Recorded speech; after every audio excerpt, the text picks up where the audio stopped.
How's it going, everybody? My name is Joe, and I'm going to be reacting to The Rings of Power, Season 1, Episode 7.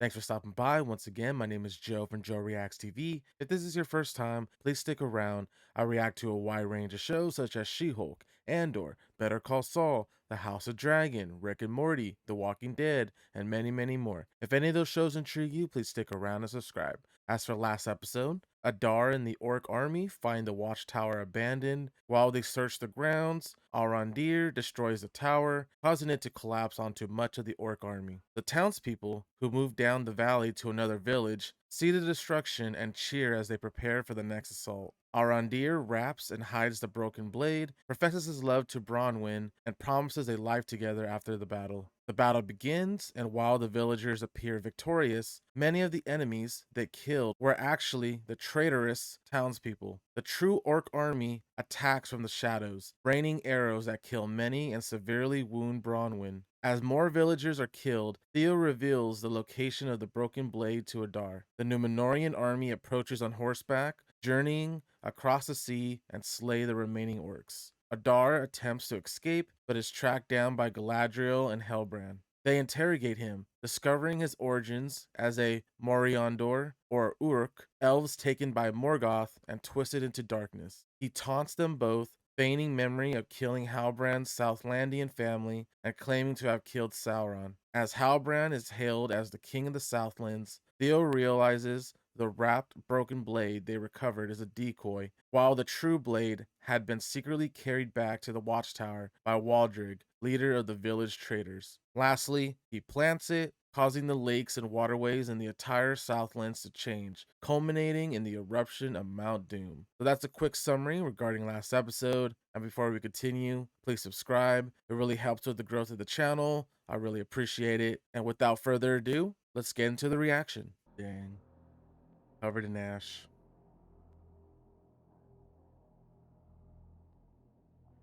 And all their lungs must be jacked up.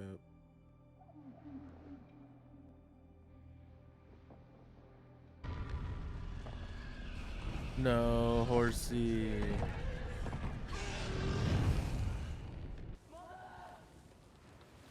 Over here. Oh, don't tell me Brownwind dies from this. Come here.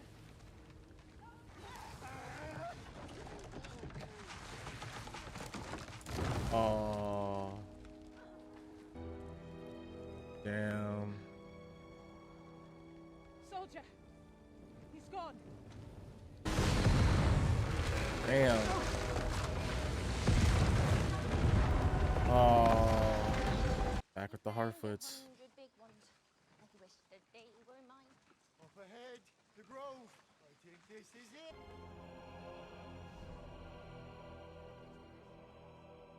What is that? Multiple meteorites? Oh, from the volcano.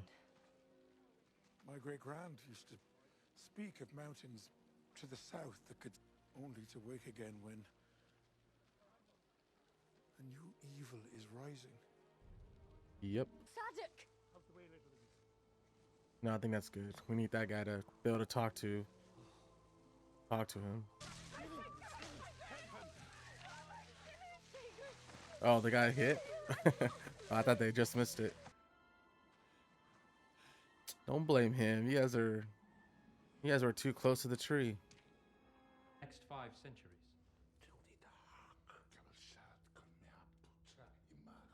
I promise I didn't. But you can trust me, Good for I point. am no common elf, but Elrond half-elf. All things must one day be consumed. He better not be on the fire side. We do not dig in earth that cannot support it. Expect me to swat his hand away because you're afraid of a bloody rockfall? The fate of the elves was decided many ages ago. Sorry, my son, Dang it. but their time has come. Jesus.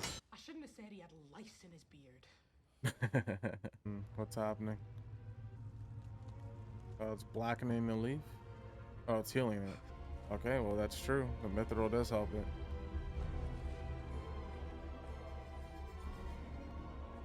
To make this their home, they their Shadowland. So we take it that back makes sense. and drive them off. Okay, good. It's a lot more people that survived than I thought. Oh, did he learn about his son yet? Isildur, Nope.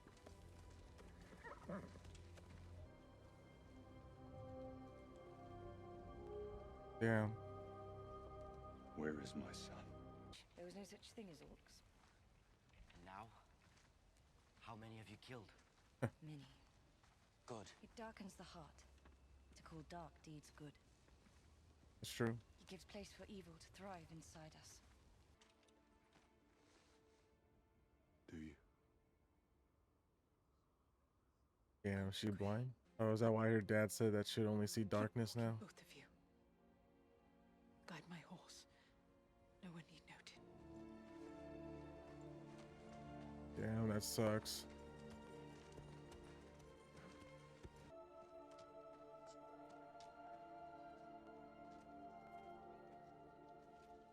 There you go. I saw that star falling. Should have just let us alone. He tried to tell me, Mother. And my husband, Husband. Celeborn, was his name. You were dancing. The war seemed so very far away then. You may find it difficult to put it down again. He has experience with that. How am I to let it go? He doesn't have the answer to that There yet. are powers beyond darkness that work in this world.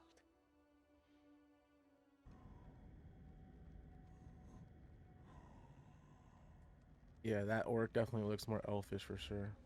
They move at first light. What light? Good point. Says, Dead in our contest. Did it?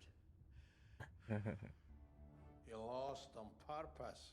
my aim was never to defeat you, but to gain your ear a while longer. Son of Durin. Grandson. Scoff, Of- if you like. Parents. Sisters. Brothers. Friends.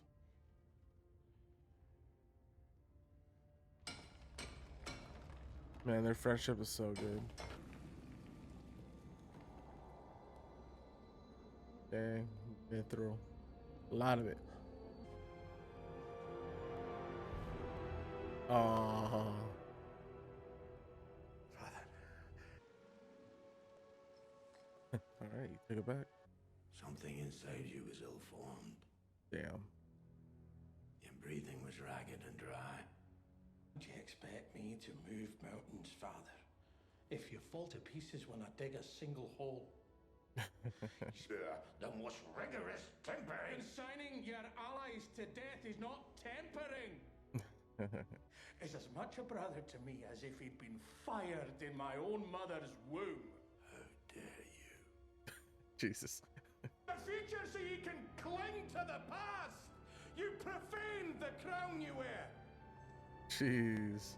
Leave it. It's not yours anymore. Oh man. Oh, it's a cool rock crown. Did you see that? Nice. Good job, stranger. Drax. She is gone. Oh, these guys are girls. He went that way. Go on now. Jeez, disappeared. No. All right.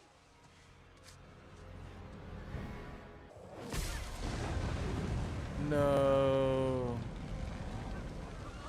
Okay, these people are bad. Man, it's like their life savings, you know? If you think about it. That's crazy. Is the horse gonna bring back Isildur? I should have left her in the sea where I found her. Jeez. Made it. Alright, cool. They both made it.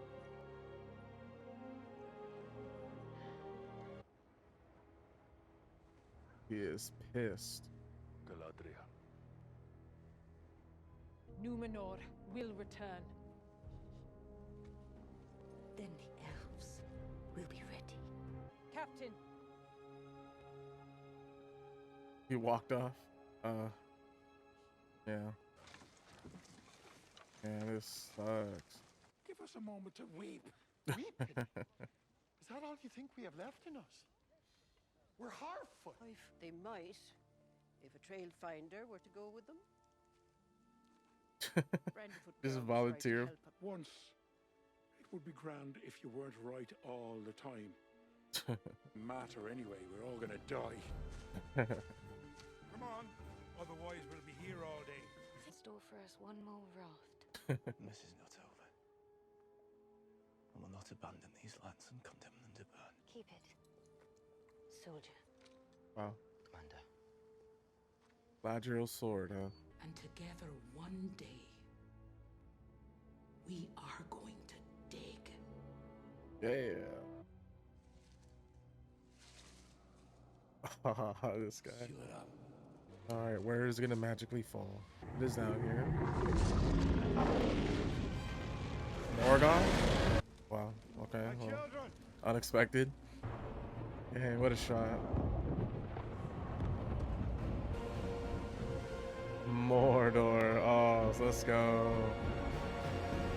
The origins of Mordor. Alrighty, so that was episode 7 of Rings of Power. So the episode starts with the aftermath from last episode, where Mount Doom erupted, started blasting lava rocks and such. So now the Southlands are basically covered in ash and is stuck in a smoke stasis where it's blocking the sun. So it was revealed that now the orcs are able to maneuver the lands day and night. But we start with Galadriel's perspective. As she gets up, she sees a couple dead bodies and she finds Theo. She has Theo come along as they journey through the woods back into the Numenorian encampment that they created before charging into battle at the village. Along the way, Galadriel gave Theo his sword in the hopes of helping him become a soldier. Galadriel and Theo eventually get to the encampment, but before we talk about that, we'll loop back to the Queen. So we see the perspective of Isildur try to free both of his friends from a collapsed building. The Queen walks by. Isildur asks the Queen for help. The Queen helps and is able to free the lieutenant, but their third friend unfortunately died. All three start walking through the village and they see a burning building with people screaming. The Queen orders them to help clear a pathway to help free them. So they're all on a mission. Fortunately, they were able to free the people, but unfortunately, Isildur is stuck in the rubble after the building collapsed on him. The Queen and the lieutenant start on their way towards the encampment. While this is happening, Elendil is helping escort and lead people towards the encampment. He sees the Queen and the lieutenant, and unfortunately for him, they told him that his son didn't make it. As Elendil and the Queen are making her way to the encampment, we find out that unfortunately the Queen lost visibility in her eyes. All she sees is gray or darkness, like prophesied by her father. They finally make it to the encampment and are waiting for any other people to show up. Eventually, Galadriel and Theo make it to the encampment, and during their journey, Theo was really worried about Arondir and Brownwind, but luckily for him, he was able to find them in one of the medical tents. Galadriel meets with the Queen and Elendil. The Queen promised that she's going to sail to Numenor and eventually come back to fight in this war. And right after that happened, we see Elendil crying and mourning the loss of his son. The Numenorians finally get on their ship and eventually leave. Then this leads to Galadriel getting led to Halbrand, who is still alive, but unfortunately there's a wound in his gut. And she figured the only way to save him was through elvish medicine. So her plan is to take him along for a ride back to her elven homeland to heal him and to, assuming, plead to the king to come back and fight in the Southlands. Now onto the Harfoots. The Harfoots finally make it to their destination, but unfortunately, there's a bunch of lava rocks that were spewed from the mountain, from Mount Doom. A lot of the apples and fruits and such were burned, so the stranger, or the giant, goes up to a tree and tries to bring new life to the land. He initially accidentally hurt Nori and her sister, I believe, but eventually the land started healing and started producing apples. They were super happy and thankful, And one night, unfortunately, but there's these 3 women in white gowns that are in search of the stranger. Nori tries to redirect them, but this led to an interaction between her, her father, and the 3 white gowned women. He basically threatens her to leave this land, to leave them alone. But the main lady in the white dress blows fire and starts burning all of their carriages. The following morning, they were drowning in their sorrows, and then Nori, Poppy, Nori's mother, and the main leader of the group all agreed to go warn the stranger since he was camped out in a different area. And that's basically all the main points regarding this past episode. If you have any comments or theories regarding the episode or the following, please leave it in the comment section below. If you enjoyed the reaction, please like the video, subscribe, and I'll see you on the next one.